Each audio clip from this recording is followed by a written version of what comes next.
এক নারী ডিভোর্স পেপারে সাইন করার সময় বলছিল, তোমার মতন ছেলে যেন প্রতিটি মায়ের গর্ভে জন্ম হয়, তবে তোমার মতো পুরুষ যেন কারো স্বামী না হয়। ছেলেটি মা ভক্ত ছিল। মা হইল সেরা মিথ্যাবাদী আর বাবা হইল সেরা অভিনেতা।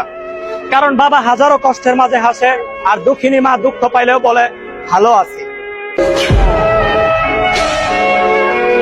তার মায়ের সমুদ্রে ঝাঁপ দিছিলাম, সাঁতার জানতাম না আমি। সে সমুদ্রের পাড়েই ছিল, তবে হাতটা বাড়ায়নি। চলতে ফিরতে কত অলিয়া উলিয়ার মাজার দেখলাম, কত ভক্তও দেখলাম, কিন্তু জান্নাত দেখি নাই। আমি আমার মারে দেখছি।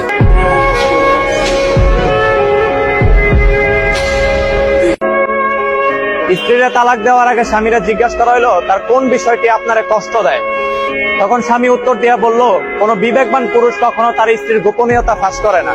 তো তালাকের পরে তাকে আবার প্রশ্ন করা হইলো, কেন তারে তালাক দেওয়া হইলো?